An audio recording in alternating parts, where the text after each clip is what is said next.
Welcome to another episode of the Black Knitter Knitting Podcast. I'm Liz, the Black Knitter, and if you have been here before, welcome back. If this is your first time here, I'm so glad that you found this channel.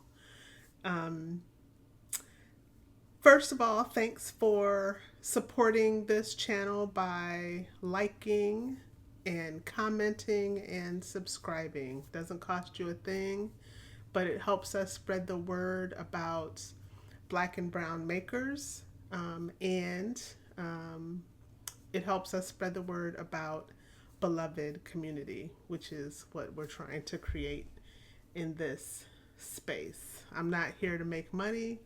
I'm just here to make it easier to find Black and brown makers to support, to tell stories about how race impacts making, and to draw us closer to creating beloved community wherever we are. So I'm glad you're here. And if you're interested in those things, you are in the right place. I've got a lot to cover in this episode.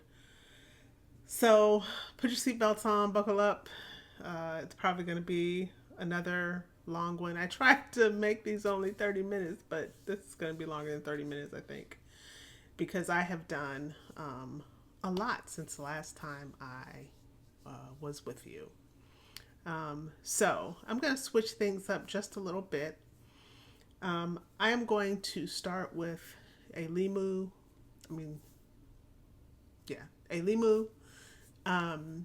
which is Swahili for education.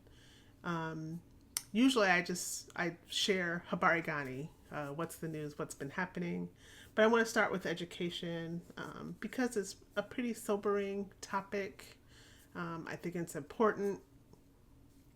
It's something that's been weighing pretty heavy on me the last week. But after we do a limu, then we'll jump into what's been happening and all the other stuff that we cover in this podcast, all the knitting content. So we're going to do a limu, habari gani, then kumba, and last but not least, ujamaa. All right, so a little bit of education. Today where I am, it is May 21st. It's a Saturday. And about a week ago, there was another mass shooting. That is bad enough, another mass shooting. But what makes this even worse is that it was another mass shooting in which Black people were targeted.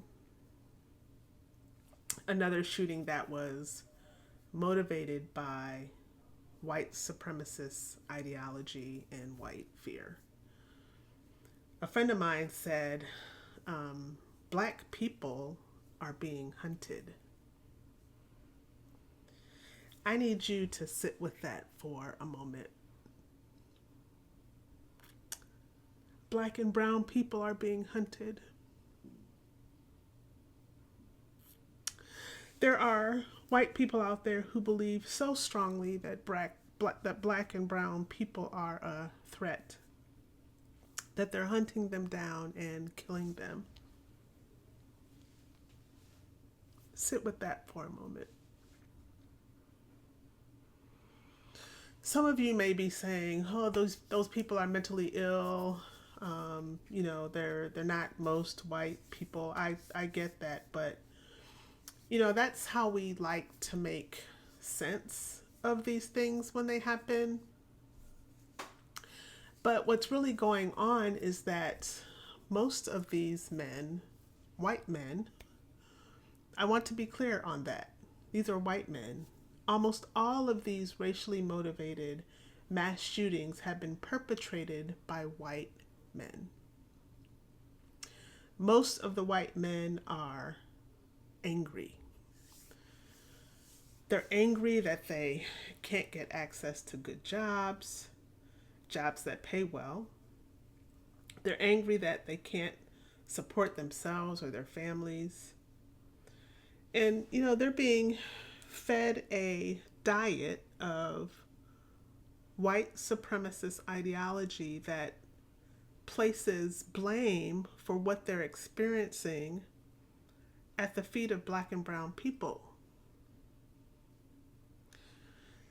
And as a result, Black and brown people are under terrorist attack.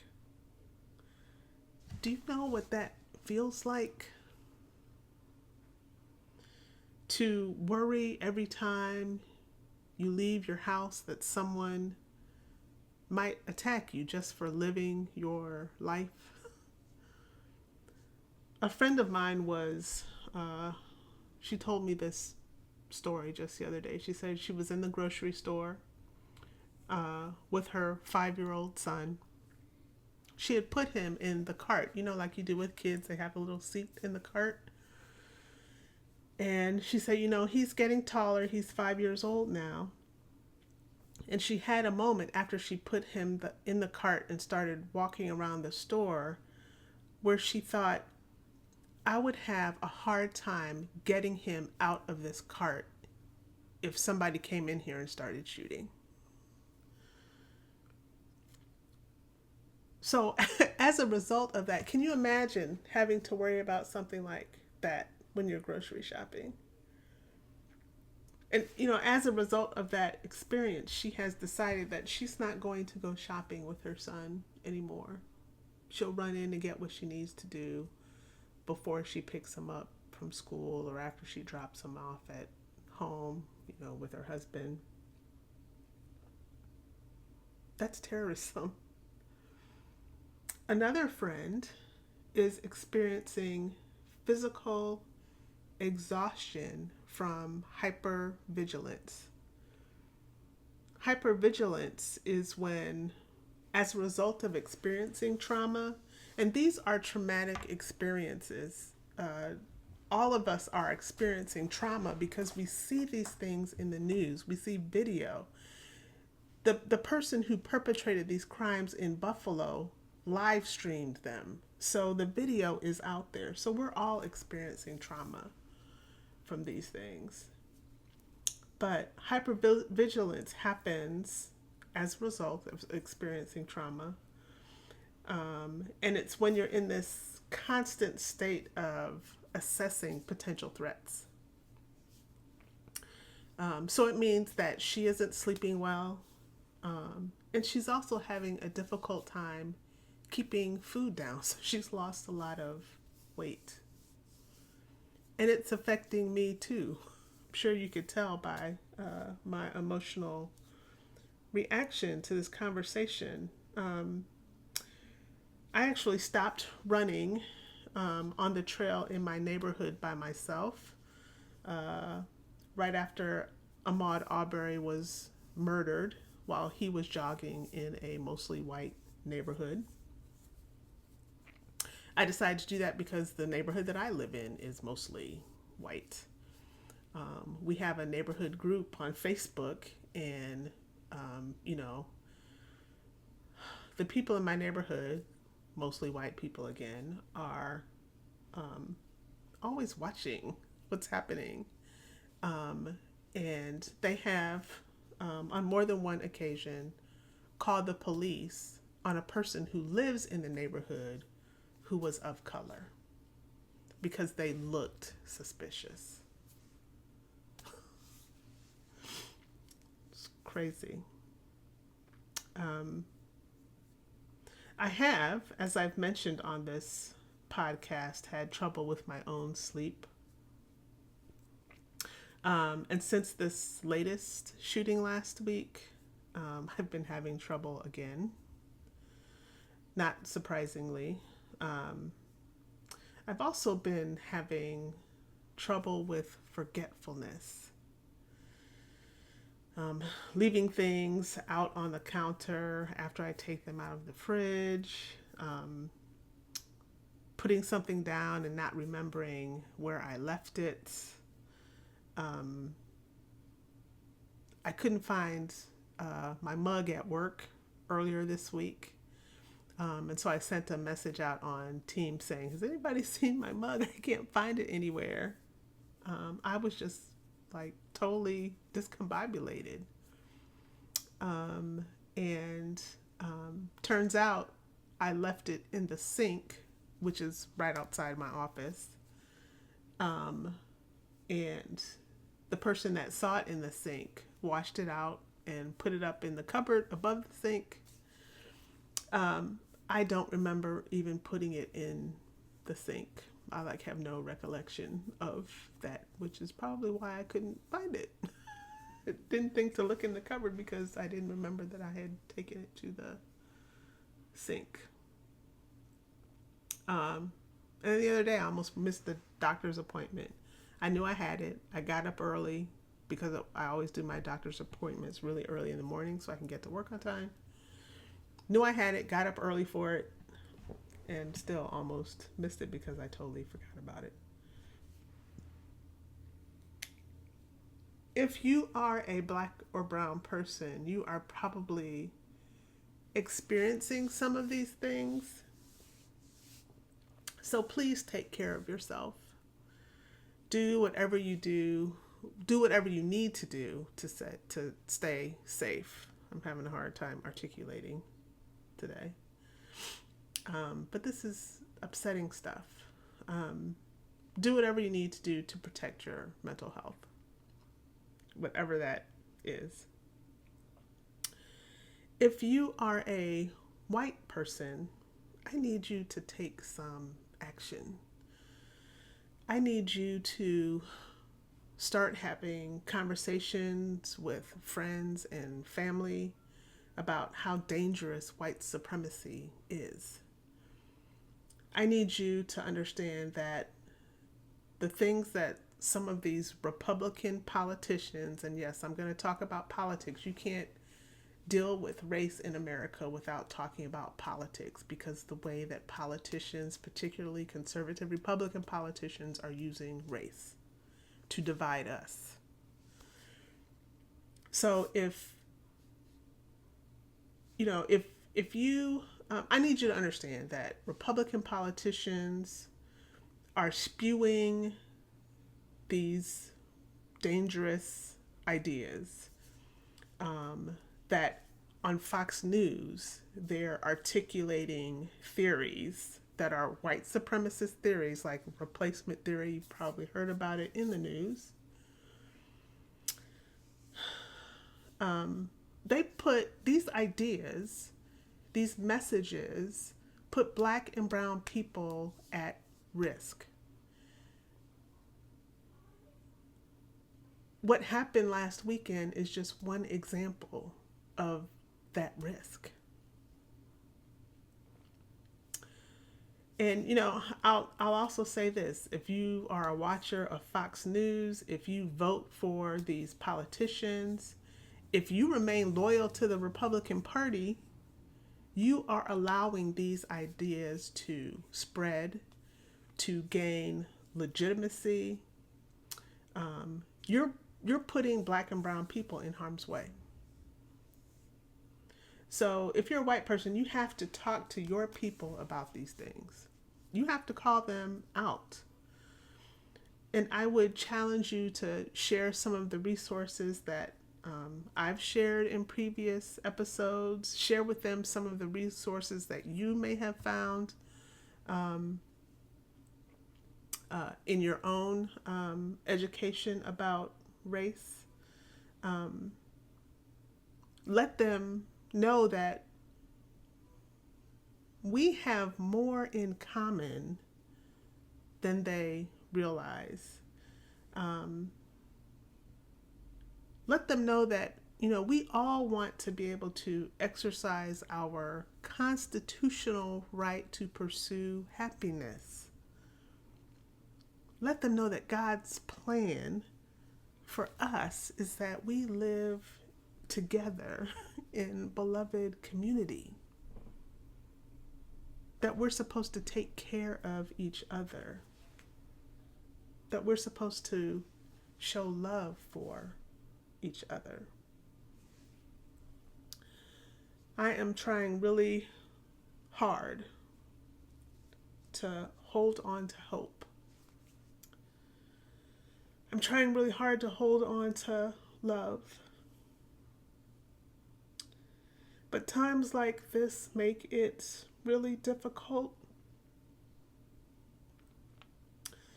So, in addition to taking action in your own community, in your own family, I ask that you pray for me. Pray that I can hold on to hope and hold on to love and keep faith that beloved community is possible for us. Can you do that for me? I hope that you will.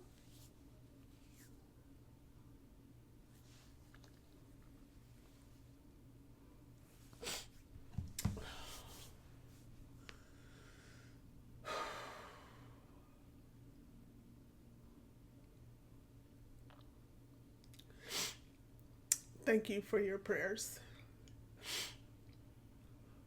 Thank you for all the good vibes, whatever it is that you do, meditation, prayer, energy, whatever. I need it all.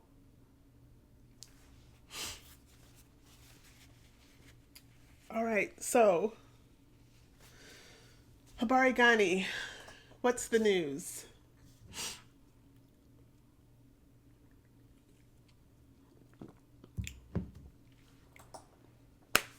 What have I been up to since the last episode? I'll start with a Nico update. He continues to give me joy. He's doing well. For those of you who are here for the first time, Nico is my teacup Yorkie, who is 14, almost 15, and he has both kidney failure and congestive heart failure. The kidney failure is what's causing him some difficulty right now. But he is still eating well. We had a vet appointment early in the week. He got some more blood work done. He got another vitamin shot. The vitamin shots help keep his energy up. He's not losing weight. He gained a little bit of weight since the last appointment, but the vet doesn't expect that he'll get up to his normal weight just because his kidneys are working so hard right now. His kidney values are still not great. They probably won't be. So our vet has decided to keep Nico on an antibiotic for the duration.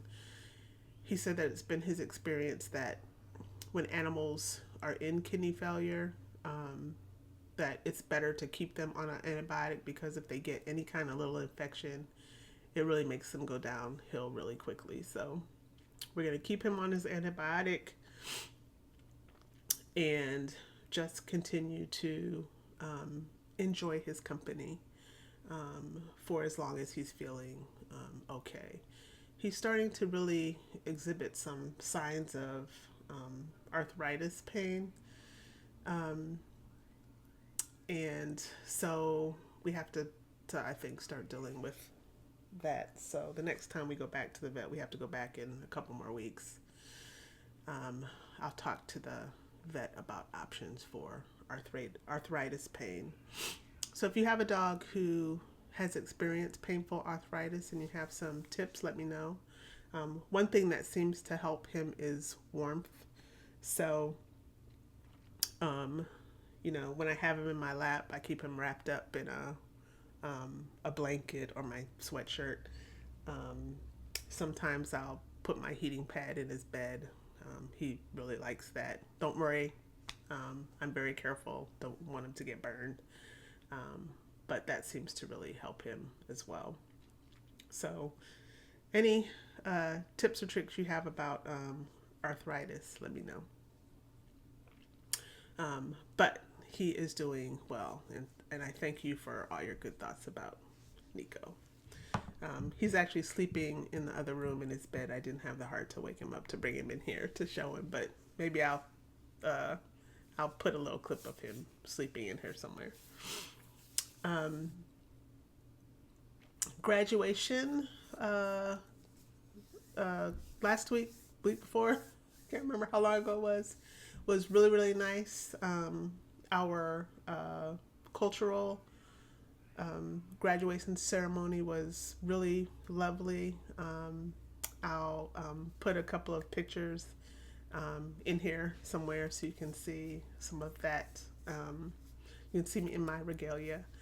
And I volunteered at one of the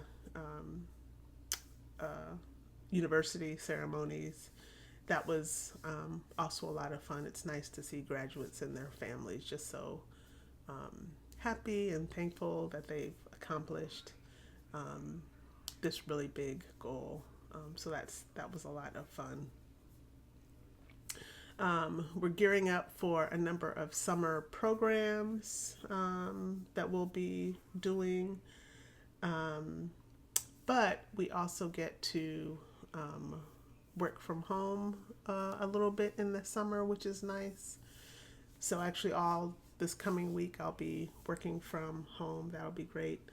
I used to be full-time faculty, and I had a 9-month contract, so I'm used to having my summers like off and being able to do just lots of fun stuff, travel to see friends and family, and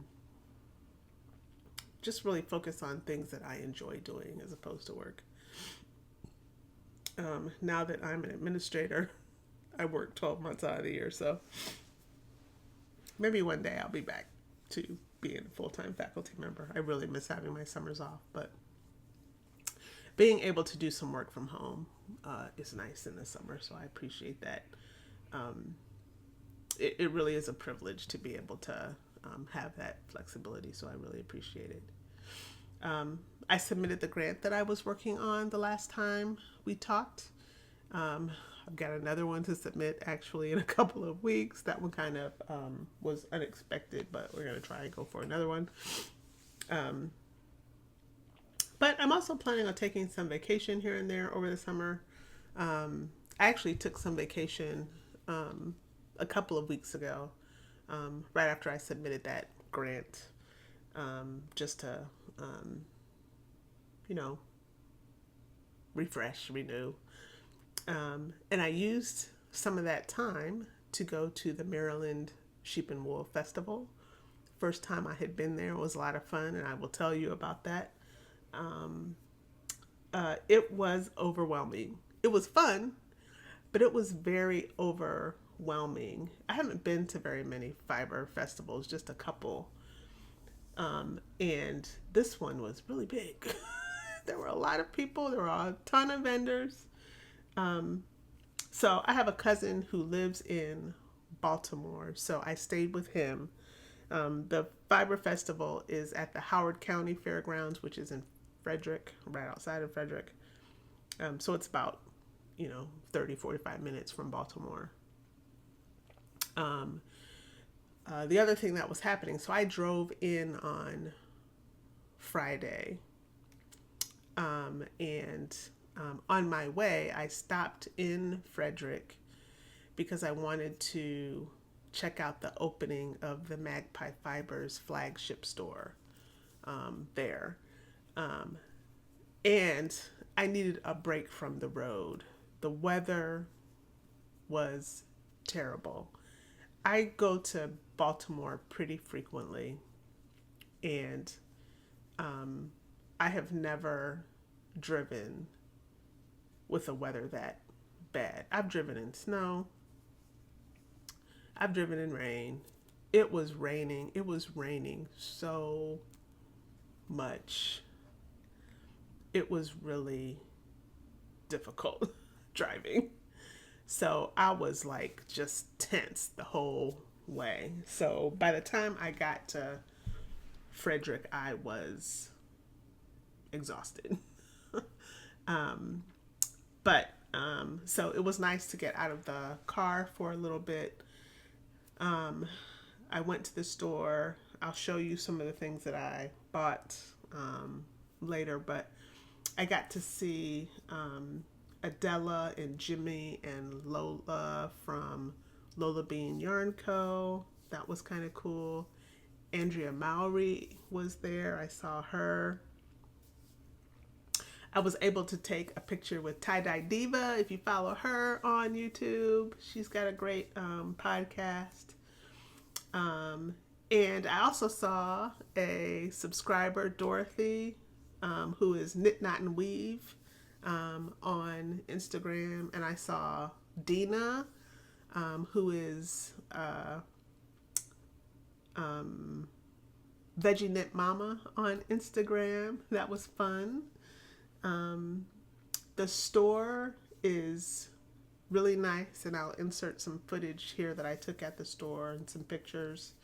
The store is really nice. It's an old bank building. There's actually an old vault in the store, which is really cool to see one of those old vaults up close and in person. That was cool. They've got a lot of cool stuff there. Not just yarn, even though yarn and yarn adjacent things are the most items that they have. They've got fabric, they've got some embroidery stuff, a lot of stuff. If you have the opportunity, if you're in the area, you need to definitely visit. And I would say also go and see the Knot House as well. That's really close to Magpie Fibers. I did not get a chance to go there because, like I said, I was exhausted. But the next time I go to Baltimore, I will be making a trip to the Knot House. But again, I didn't stay long. Again, because the weather was terrible and I was exhausted. So I bought a few things, and I'll talk about that later when we get to Ujamaa. But it was really nice, and I would like to go back and spend a little more time when it's less crowded, just checking out everything. So I got to my cousin's house. I was actually invited to visit Aquila and John's house. They're in the Baltimore area as well.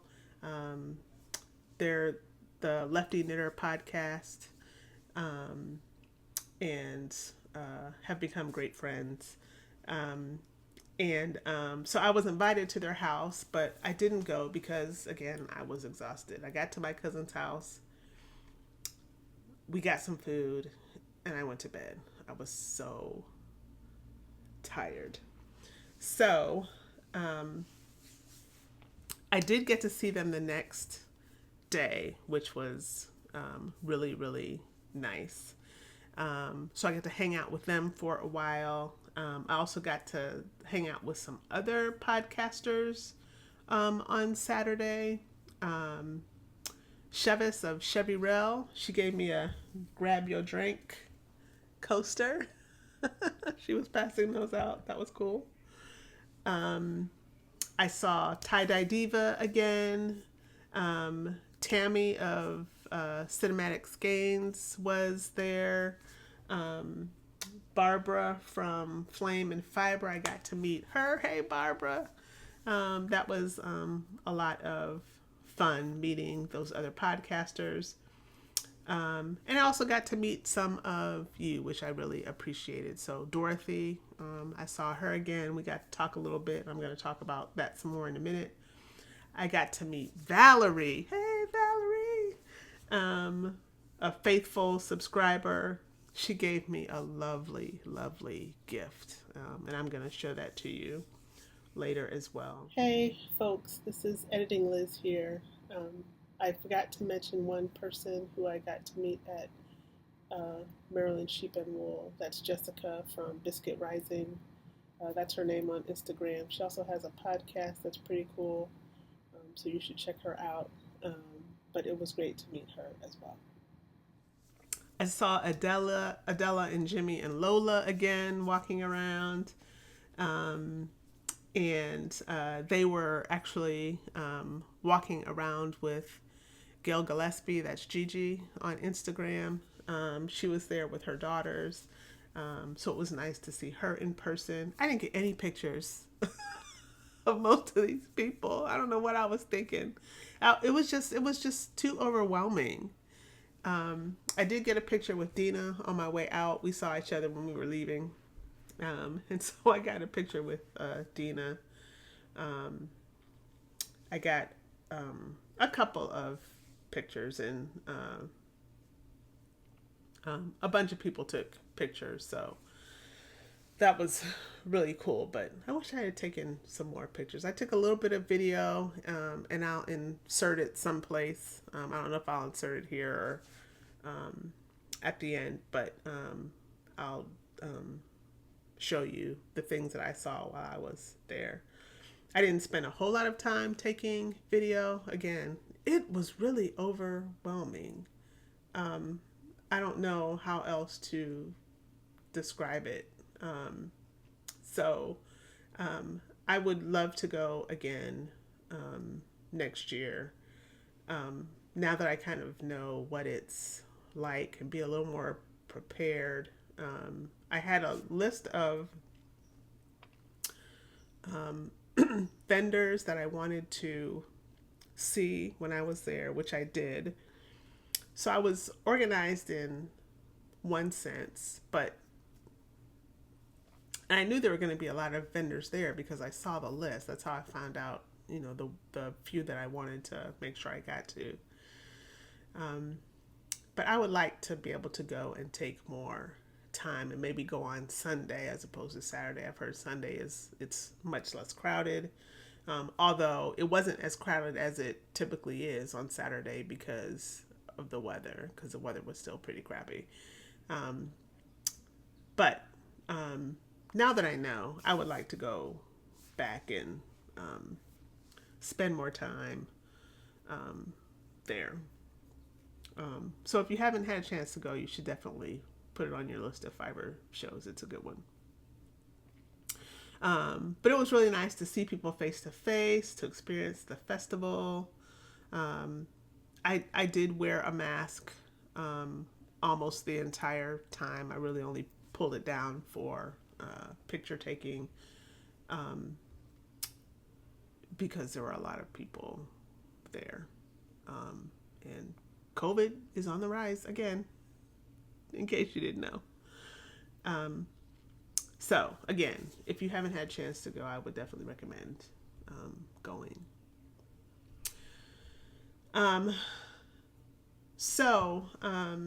I told you that I had a couple of chances to talk to Dorothy, Knit Knot and Weave. She's got her own podcast. She's also on Instagram.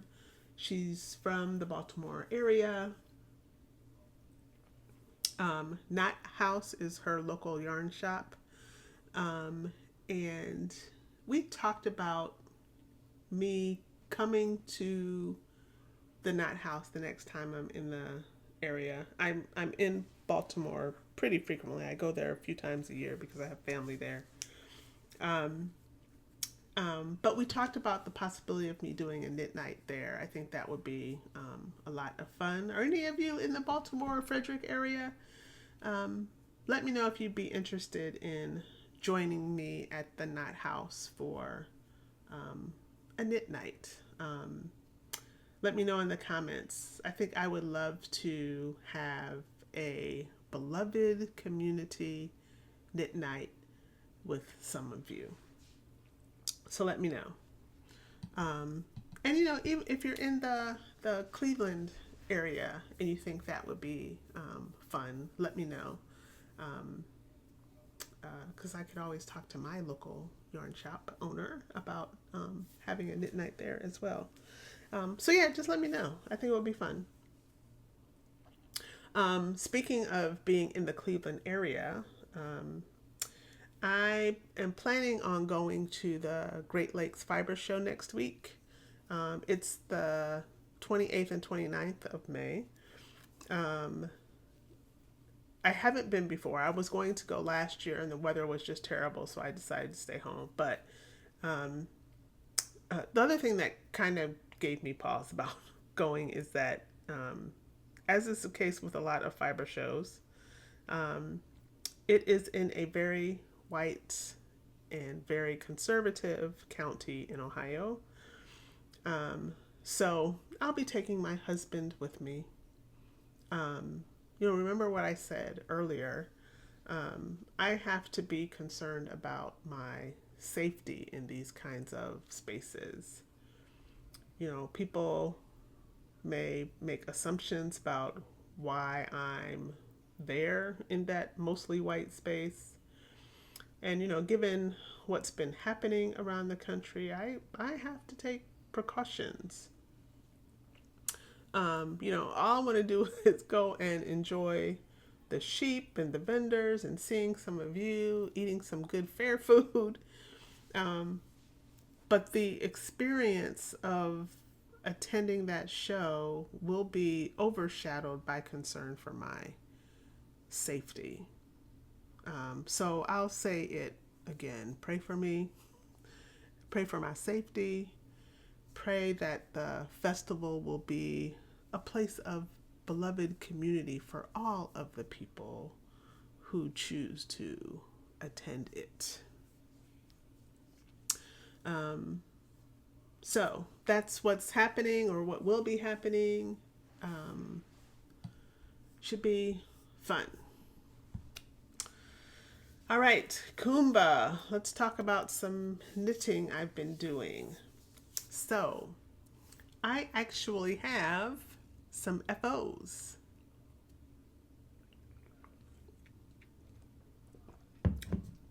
Pretty amazing, I know. Finally got some things done. So the first thing I have right here in my lap, if you follow me on Instagram, you've seen it because I posted pictures.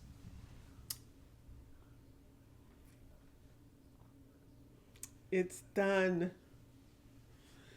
The sweater is done. I'll insert a picture of my husband actually wearing it. I also posted it on Instagram. It's done. The waist is fixed. So I have to say thank you to everyone who posted tips and tricks for ripping out that waist ribbing. They were all really good tips.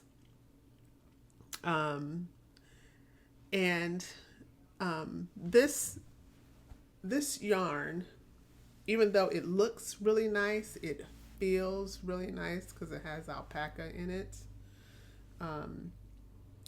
Because it's tweedy, it is hard to really see what you're doing when you're ripping out and tinking back. So I was really nervous to try any of those tips without support. So I texted my knitting teacher, Judy, at Harps and Thistles. Judy! She hooked me up. We met at a coffee shop and she showed me how to do it. But it's so hard because of the nature of this yarn. She sat there and ripped out the whole thing for me. And, she was teaching me along the way. But she did it and she said, okay, now you just need to go through and make sure that all the stitches are facing the right way so they don't get twisted. And you'll be good to go. And so I went home and did just that and then re-knitted the ribbing. And it was done. And then I blocked it. And then I had my husband try it on, and you can tell from the pictures, it fits great. But y'all, he said it's too itchy. So, since it's too itchy, even though I don't think it's itchy at all, it doesn't bother me at all. But, he's got really sensitive skin. I get it. So I'm going to one of my brothers. Actually, my brothers have the same birthday. They're 5 years apart, but they have the same birthday. But one of them, who's local to me, I'm going to give this to him for his birthday. He loves to be warm. I think he'll love this sweater. He'll get a lot of use out of it. So, and he's very knit-worthy. So, that is finished object number 1. I'm pretty happy with that, even though the mister is not. The other item that I have finished, I will put a picture here. It's actually, I just finished it last night. I soaked it. It's upstairs blocking. You can see from the picture, it's the Fezeka Shawl, which is by Noma at Bigger Than Life Knits. The yarn is, I've talked about it before, it's Superfine Yarn Co. Sarah is the dyer. It's 2 different colors because I bought more yarn to finish it. I don't do blocking really fancy. You can tell from the picture. It's on the bed in our guest room on top of some towels. But it came out really nice. I love the pattern. It was a test knit for me. It just took me a long time because of the cables, and they're 2x2x2 cables, and I have not figured out how to do 2x2x2 cables without a cable needle. So I had to use a cable needle, and so it just slowed me down. And I'm a slow knitter anyway, so I didn't finish it by the deadline. I got through all of the repeats by the deadline, but I just didn't finish it. That's going to be a birthday present for a friend. I'm making a lot of stuff for other people. But that's okay. I like doing that. So I will make sure to get some pictures of that before I gift it, so you can see what it looks like on. And so yeah, that was the other object that I finished. So I've gotten my whips down, the number, but I'm also, casting things on. This vicious cycle. But I'm feeling better about it. It's not giving me as much anxiety as it has in the past. So, all right. So those are the finished objects. And I'll link everything below so that you have information about all the things that I'm working on or have finished. Let's talk about whips. Before I get started on whips, one of you asked me about this needle storage that I have here on the wall behind me. That is a very good question. Thanks, Celeste, for that question. So I got that from Berkshire Oak, which is a shop on Etsy. It's called a Cord Caddy, and I will link that shop below. But it's solid oak, which is nice. And you can hang it in a number of different ways. It just depends on what your needs are. The guy who made it is very helpful. I had a question about how to anchor the peg that came with it into the wall, and he was very responsive, very helpful, and actually sent me a different piece to help me anchor that peg. So yeah, it works out really well, helps my cords not get all, how some cords have a lot of memory. So this helps with that, because they can just hang and not get all looped up from being wound up.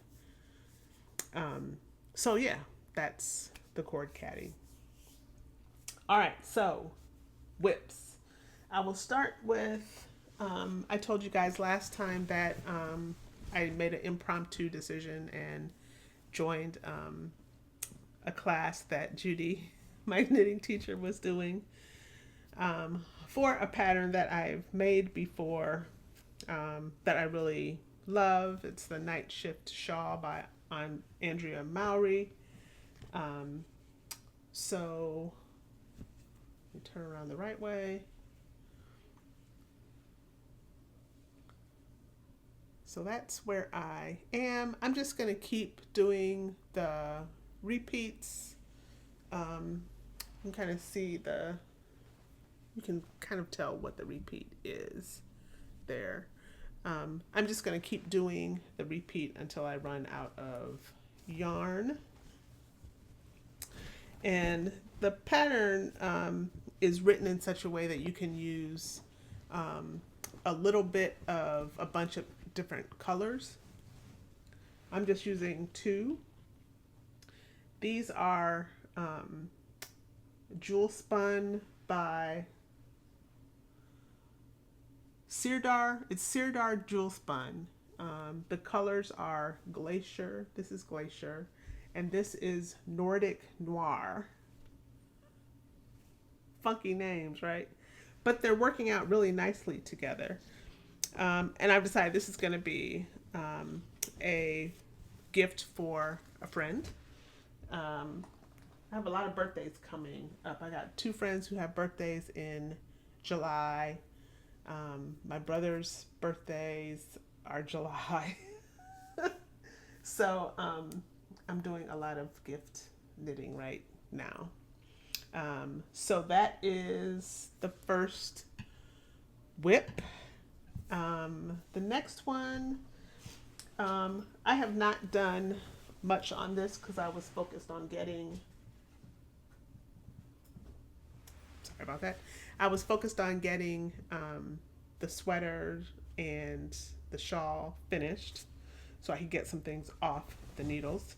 But I'm just going to show this again because I really like it. I love working on it. I can't wait to get back to it. The Wafla cardigan by Fatima Hinds, who is Disturbing the Fleece on Instagram. And I am finished with one panel, and now I need to switch over to the other side to do the other panel. And I love the feel of this pattern. The cable pattern makes for a really squishy, cozy texture. And I just love working on this thing. It has been really difficult to not work on this, to get some other things done because I'm enjoying this knit so much. So if you have not checked out Fatima's Wafla pattern, you definitely should. You will not regret it. And I've said before, I'm using yarn from Essence of Autumn for that. It's a BFL. Feels really nice. Looks really nice. BFL is one of my favorites. That and MCN. That MCN gets me every time, y'all. But yeah, love that. I'm starting to fall in with a lot of different fiber contents. Every time I discover another one, I'm like, wow, this is a favorite too. A lot of good fibers out there. Okay. I still have that hitchhiker shawl on the needles. I haven't done anything with that. It's just sitting over here on my table.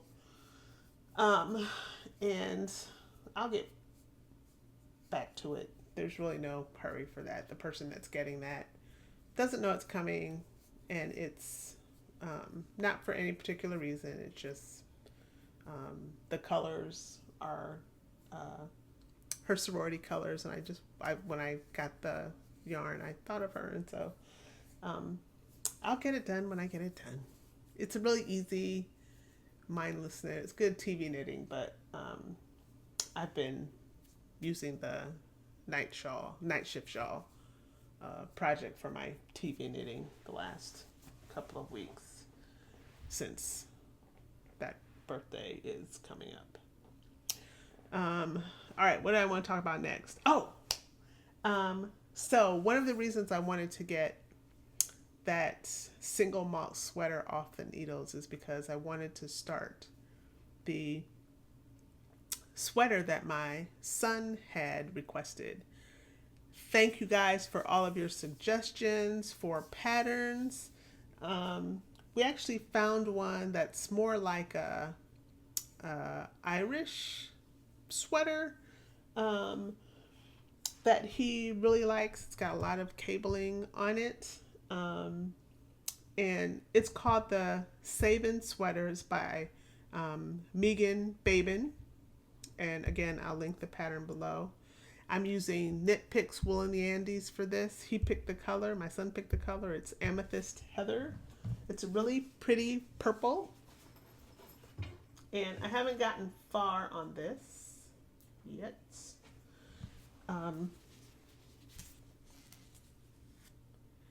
So let me see.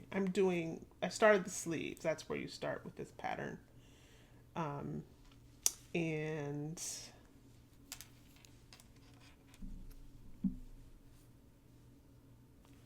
this is the right side.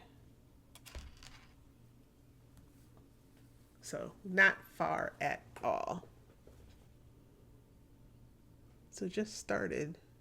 It's just a little bit of a cable pattern starting to emerge there. I've already made a mistake that I'm not going to take out.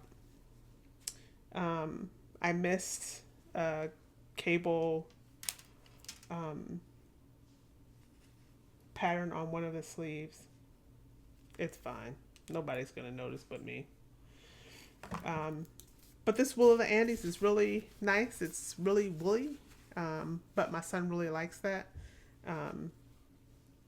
He likes to wear sweaters instead of coats in the winter, so this will be nice and warm and will repel moisture.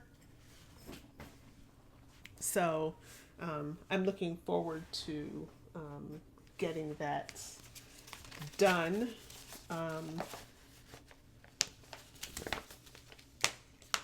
Let me see if I can show you really quickly.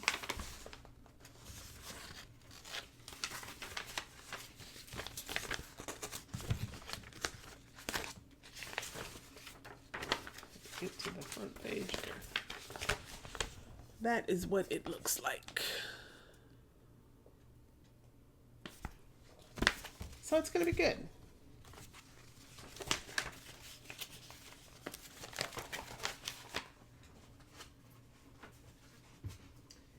It's really, it definitely takes concentration for me because all of the cabling is charted and I don't really like charts that much, so I don't use them, but every pattern that was for a sweater like this was charted. I couldn't really find an option that had printed instructions. So it's taking concentration, which is why I haven't gotten very far. And why I've already made a mistake. So that's going to take some time. It's a good thing I started now. So it'll be done by the time it actually gets cold enough for him to wear it. That won't be till probably November. But I started it, which is good. And he's been really interested. Whenever I do work on it, He's been interested in like watching what I'm doing and looking at the pattern and things like that, which I think is kind of cool. He is not interested in learning how to knit. He's just interested in seeing how it all comes together. So, started work on that. The other thing that it's not a whip yet, but it will be tomorrow. I signed up for another class with Judy. Um, I like being in the company of other knitters. I always learn something when I take a class with Judy. I think it's fascinating that she can figure out like what people do wrong and help them fix it. It's just her classes are just really great. I can't say enough about them. So I decided that I would take that class and make a sweater for a friend who will be graduating with her doctorate in nursing practice at the end of the summer. I'm really proud of her. So the pattern that we're going to be using is called the Mabe Sweater by Amy Christoffers. It's a Barocco pattern and really pretty. It's got lace on the top and then the rest is just stockinette. It's short sleeve. It's a summer tee. This friend lives in Charlotte, so she'll need a summer knit. And I actually had some cotton yarn. I have a lot of that yellow cotton bamboo pop yarn that I used for my daughter's top a few weeks ago. I have a lot of that left over, but it just wasn't swatching very well for this particular pattern. So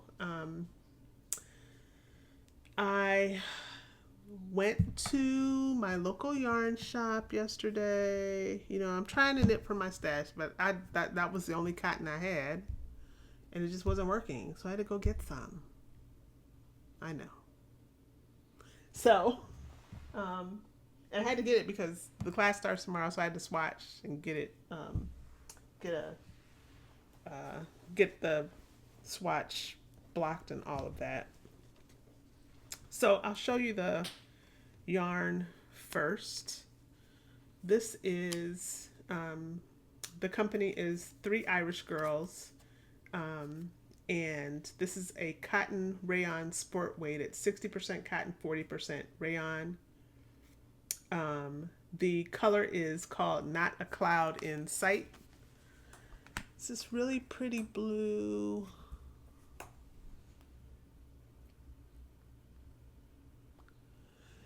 It's got some sheen because of the rayon that's in it. It's kind of slick. It feels really nice to knit. And this is my swatch. It looks kind of funky because I didn't pin it. I just laid it down to dry.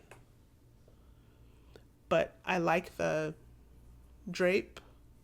I went down a size from the recommended needle size for the pattern. I typically have to do that with any pattern that I knit because I'm a loose knitter. But the drape is really nice. I think that is going to make a really nice summer top. One thing that I noticed is that when I soaked this,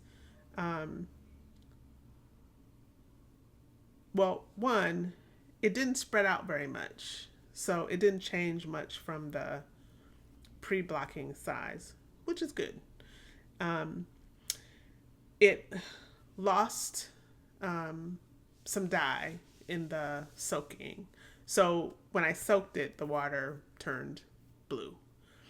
That can happen with hand-dyed yarns, right? So you just have to be aware of that, be prepared for it. Always have some of those color catcher things if you've got something that's made with hand-dyed yarn and you've got multiple colors. You definitely want to use a color catcher for that. But again, I think this is going to be a really nice summer top for my friend. And I think the color will look really nice on her.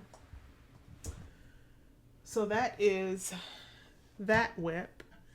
And then I have one last whip. It is the Painted Honeycomb Shawl by Stephen West. I told you guys in a previous episode that I was going to use the Knitty Bow Fiber Co. Colorway Inherit the Revolution that John made for the Black History Mile. He sent me a bunch of it and said I could keep some of it, and so I did. So I got some black yarn from my local yarn shop, Harps and Thistles, to pair with it. It's called Black Betty. It's by, I think, Cornbread and Honey is the company. And then, of course, I have Inherit the Revolution.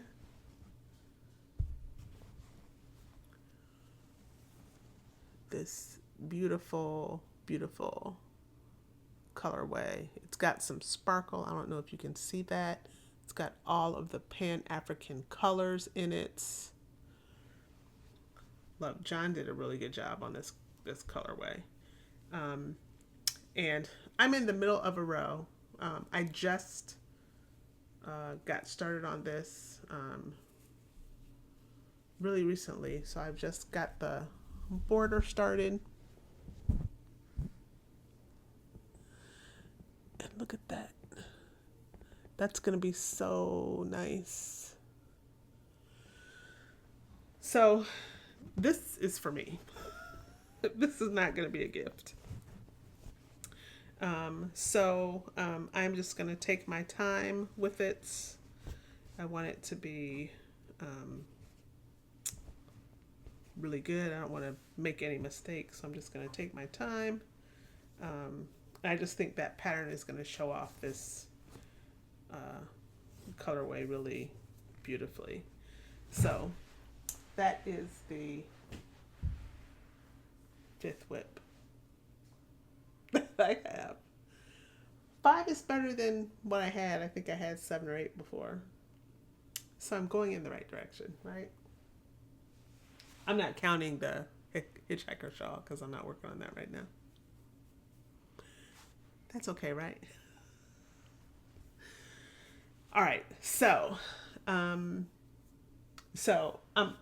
not going to work on the Painted Honeycombs shawl right now. I'm gonna finish the night shift shawl. When I'm done with that, I'll go back to the Painted Honeycombs. Just because I want to make sure that I get that night shift shawl done. And then I'll knit up quickly. It's worsted weight yarn. So I'll get done with that quickly. So when I'm done with that, then I will go back to the Painted Honeycombs. All right, so that is it for FOs and whips. Now it is time for Ujamaa Cooperative Economics. I have continued to do my part in supporting small businesses, especially small businesses owned by Black and brown people. So I told you guys that I needed to get my spending under control, not because I don't have money, because I have plenty of money, but because I've got a lot of yarn already. I don't want to have to expand my storage. And I just don't want to be, I don't know. It's just too much. So, and there are there are other things that I could be doing with the disposable income that I have. And one of those things is supporting organizations that I really believe in, that are doing good work. And I talked about one last time, that's Girls on the Run. So my goal is to be able to do a better job of supporting Girls on the Run with my dollars, instead of spending so much money on yarn. I'm going to turn my camera just a little bit so you can see my stash. There it is. And that's just some of the stuff I have from Maryland Sheep and Wool that I'm going to talk about. I have it stacked on a table so that it's an easy reach. So, let's talk about Maryland Sheep and Wool first. So, I said before, my goal at Maryland Sheep and Wool was to purchase some yarn from BIPOC yarn dyers. And I achieved my goal. But I wanted to purchase with intent. So, let me back up. So last time I said I was going to start limiting my purchases, but I warned you that I was going to spend some money at Maryland Sheep and Wool, which I did. Again, I wanted to purchase with intention. So I went there with the intention of purchasing yarn from some dyers that I had on a list, because I looked at the vendor list before I went, so that I could make another shawlography shawl, which was Stephen West's Mystery Knit Along last fall. I made one and I gifted it. It was a really fun knit, and I said I wanted to do another one. And so that is my intention. At least that's my intention today. I'll keep that intention. But that was my purpose, was to buy more yarn to make a shawlography shawl with all yarn from Black and Brown makers. So that is what I did. So I'm going to be showing you those yarns and a couple other things that I got at Maryland Sheep and Wool. I'm going to start with the gift that I received from Valerie. So thank you again, Valerie. It was so nice to meet you face to face. I really enjoyed our conversation. I'm really grateful that people like you are subscribing and watching my podcast. She was very generous. She gave me these two skeins of fingering weight yarn. One is 100% superwash merino. The other is 75-25 superwash and nylon. But they go very nicely together. This would make a really nice shawl or a nice pair of socks with contrasting heels and cuffs. That might be something I do. So there it is. Aren't those pretty? I love it. Feels really nice.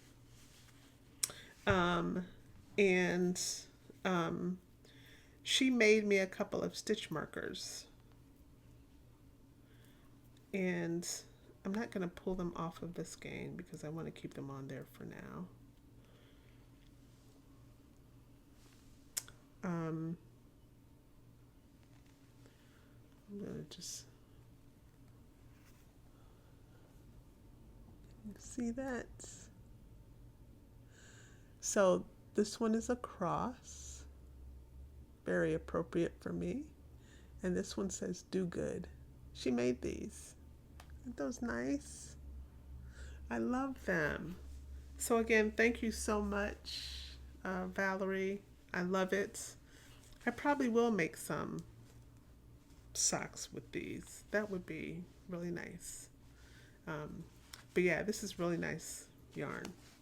So I am happy to add that to my stash. Okay. The next thing I'll show you is what I got from Urban Girl Yarns, which is a Black-owned dyeing company. And they are, I think, in Virginia. Yes, Virginia. So I got a fingering weight yarn and a DK weight yarn.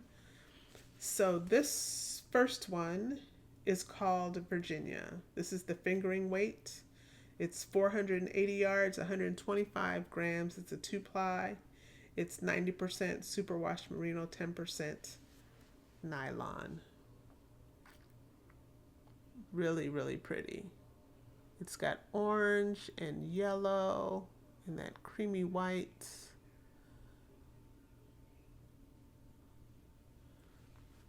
I love that. Kind of reminded me of a dreamsicle, if you've ever had one of those. I also got this DK weight. It is 230 yards, 100% superwash merino. It's called Boston. Really nice brown.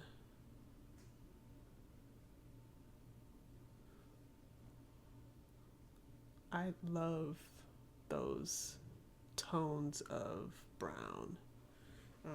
Some of it is almost even orange. So yeah, I just love that color. So I got that.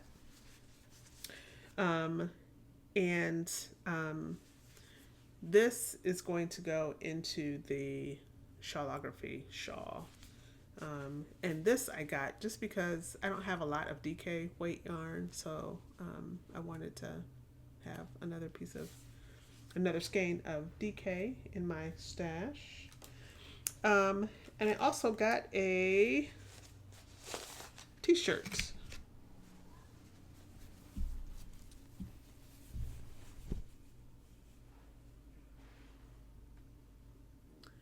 So that's cool. It has their logo on it. Yeah, so I just wanted this to add to my collection of t-shirts. So I like it. So that was Urban Girl yarns. The next thing I'll show you is from Hinds House Yarns.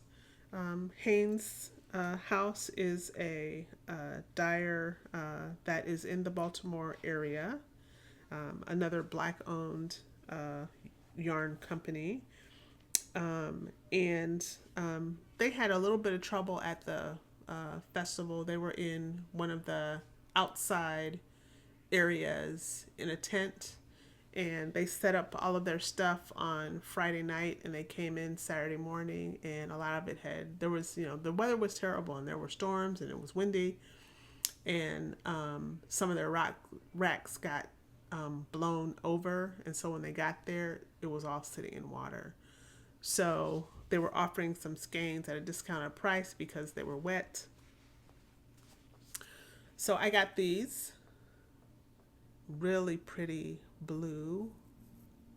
I got two, even though I only needed one, just because I love the color. And this is almost like royal blue. It looks kind of purple on the camera, but it really is more like a royal blue. That's one of my sorority colors. So that's why I got two, but one of these will go into the shawlography. This is a sport weight. But it's really light, so I think it'll be fine in the shawlography. 328 yards, 100 grams, 100% superwash merino.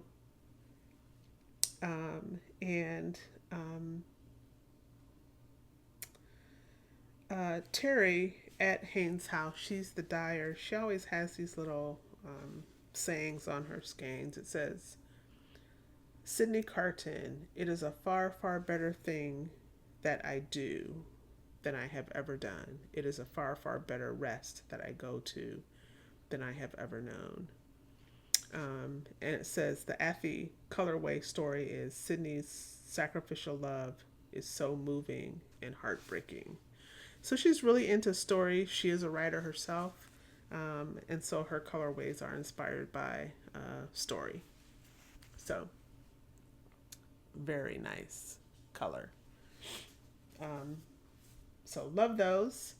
Right next door to Hinds' house was Neighborhood Fiber Company. They're also a Baltimore area yarn dyer, a black owned company.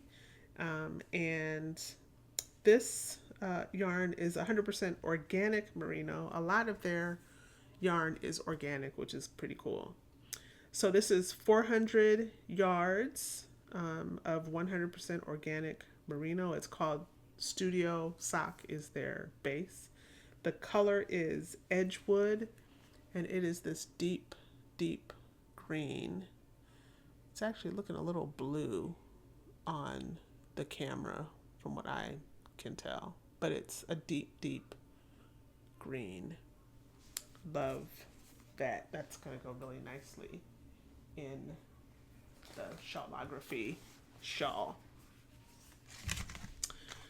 And then I went to Kim Dye's Yarn. She is a dyer who is Asian, and she is also in Virginia. Is friends with Urban Girl Yarns. And I end up getting 2 skeins from her in 2 different colorways. One is called Black Cherry, and the other is Calm Waters. These are on her Napoleon sock base, which is 80% superwash merino and 20% silk. So you get 100 grams, 400 yards. So this is Black Cherry. That is so pretty. Looks like a nice glass of red wine. And then this is Calm Waters. Really nice greeny color, greenish blue. Oops, I hear Mr. Nico is awake. Hold on. All right, here's Mr. Nico. Say hey, Nico. He woke up from his nap and needed to go out. So, okay, do you want to? All right. Mr. Nico wanted some water. He didn't want to keep sitting with me. All right, so these are the 5 colors for shawlography number 2. I think those will be really nice together. All right, so gotta figure out where to put this stuff. Okay. The other thing that I got from at Hinds' house, which I failed to mention, I got Uncle Brian's bag. Isn't that nice? It's got a nice drawstring at the top, a nice handle if you want to just carry it around and knit from it. This bag is huge. I had all of the yarn that I purchased at Maryland Sheep and Wool in this bag. So that's 5, 6, 7, 8, 9, 10, 11 skeins fit in this bag. It was filled to the top, but they fit. So this bag is huge. Definitely a sweater size bag.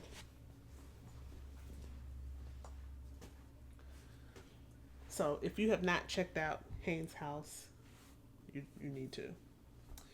All right, so the other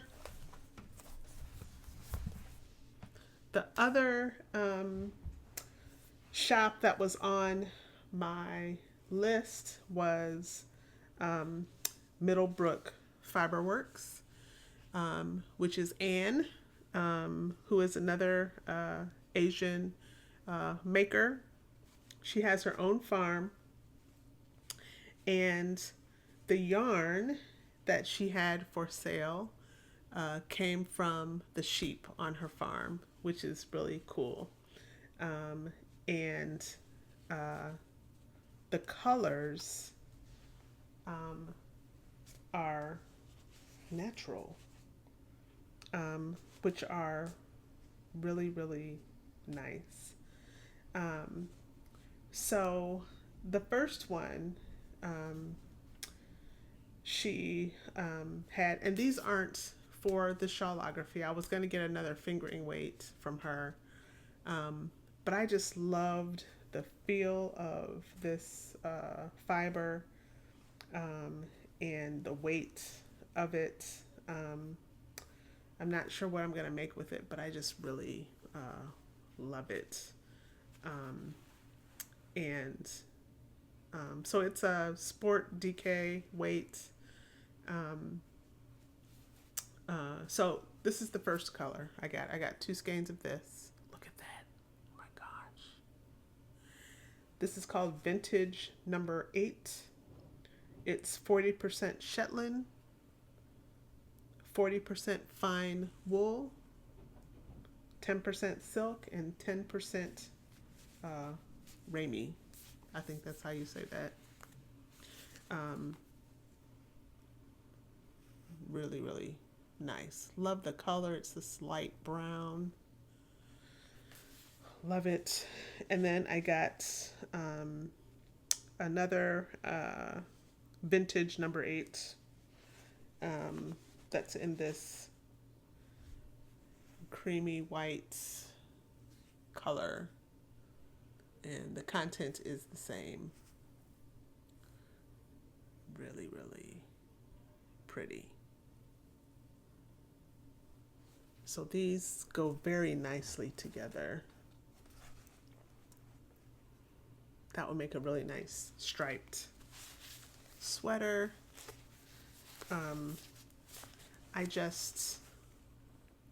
It feels so nice. Thank you, Anne. It's great. I still love the squish of this. So I don't know what I'm gonna make with this, but I just fell in love with it. I wish there was Squish Vision television because it's really, really nice. So I love those. I also got some hand cream. It's called Farm Hand Healing Salve. It's got mango butter, babassu oil, jojoba oil, chamomile infused sweet almond oil, vitamin E, and essential oils.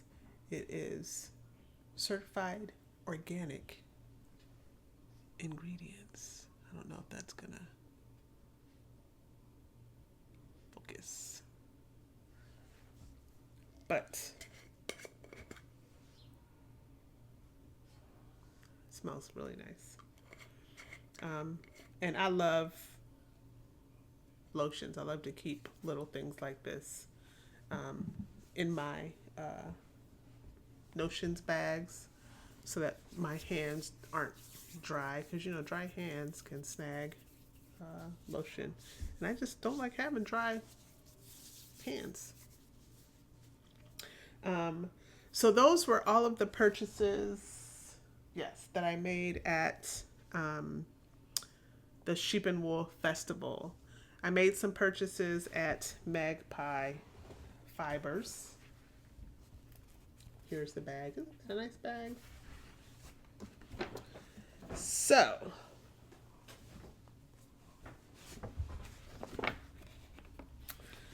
I got the Lola Bean colorways that she did for the opening. Look at that. Aren't these nice? So this one is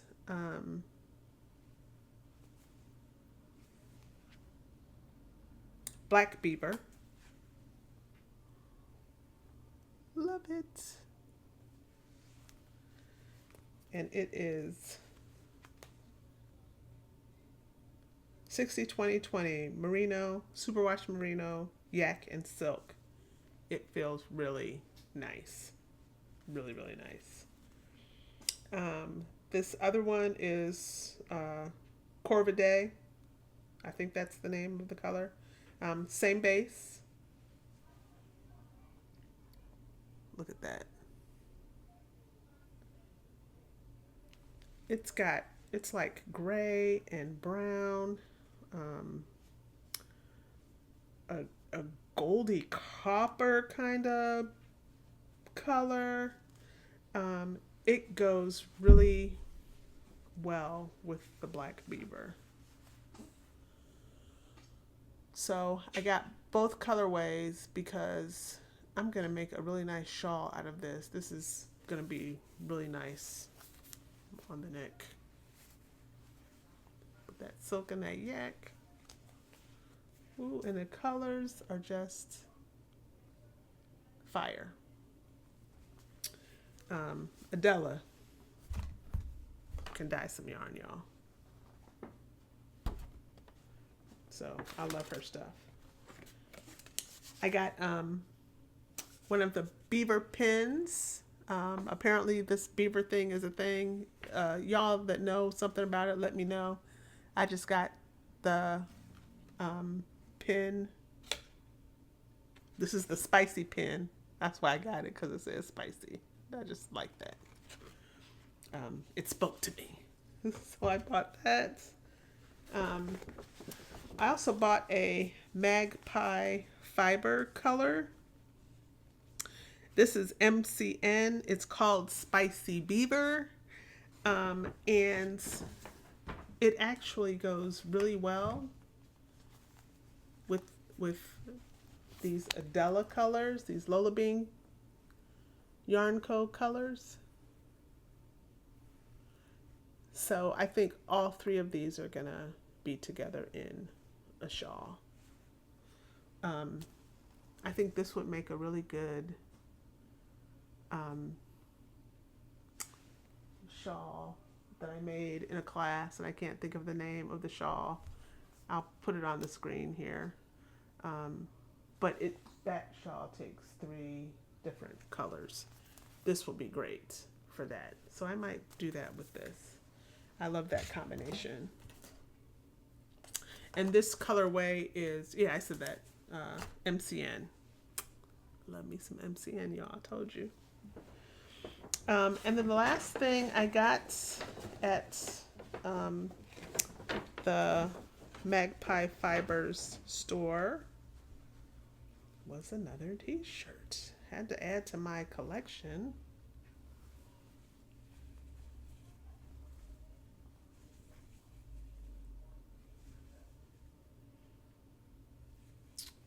It's nice. It says, "Birds of a feather flock together. Frederick, Maryland." So, had to have that. So, I will be wearing these t-shirts for sure. I love t-shirts that say something, that have a message. So, this one says, "Ain't I though?" It's a callback to Sojourner Truth and her "Ain't I a Woman" speech. So I will be wearing those. I'll probably wear one of those to the class tomorrow.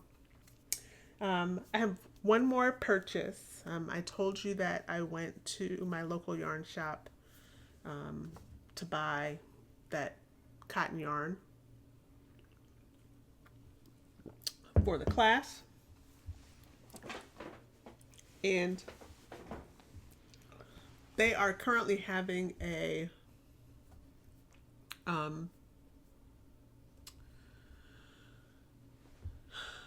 3 Irish Girls trunk show. So they have a lot of 3 Irish Girls yarn there. So I bought the cotton yarn that I needed, which you saw is very nice. And they had a sample of a shawl. It's called the Coming Together Shawl by Lisa K. Ross. That was really cool. Had a lot of colors in it, um, and has a really cool construction that I really liked. And they had kits, so I got a kit. So, this is called Adorn Luxe Make Your Own Luck Kit. 85% merino, 15% nylon. The colorway is called Rainbow Bright.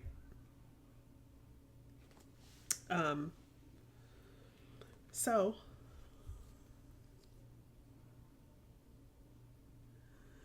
this pattern, I'll try and remember to stick a picture in here. It'll definitely be linked, but it's got all of these colors in it, and then this is the background color. It's gonna make a really cool shawl. So I don't know when I'll get around to it because I got so many things on my list, but I've got the yarn now. So at least I bought it with the intention of making something. And I've thought about one of my strategies needs to be using Ravelry, using my using the project feature to start putting some of this stuff in Ravelry so that I don't forget what I intended when I bought these yarns, because I can tell that's going to be a challenge. So if any of you have tips on how to keep track of what you bought yarn for, let me know. Because I see some, I just want to cast on all the things. I know we all have this problem, right? There's so many great patterns out there. It's just hard to keep it all straight, right? So, and I'm not that organized. I'm organized at work because I have to be, but when it comes to stuff, just personal stuff, I'm just not very organized. So I need some systems to help me. So if you have any ideas, let me know in the comments below. So that is it. I have decided that because of all this purchasing that I did at Maryland, that when I go to Great Lakes, I'm just going to buy some food because I love fair food. So I'm going to buy food. Maybe I'll buy some more hand cream. Maybe some candles. My husband and I really like candles. Maybe some sock blockers if I can find some, because I need a nice pair of sock blockers. And I want to get back to regularly making socks, especially because I have this nice yarn from Valerie. So I'm really going to limit my purchasing. No yarn. Nope. Not a skein. And hold me accountable, y'all. That's how we get to change behavior, is that we have people that hold us accountable. So, hope to see some of you at Great Lakes. Let me know when you're going to be there. I haven't quite decided what day. I'll probably say that on Instagram so that people know. And have a great week. Yeah. Love y'all. Asante Sana.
Bye.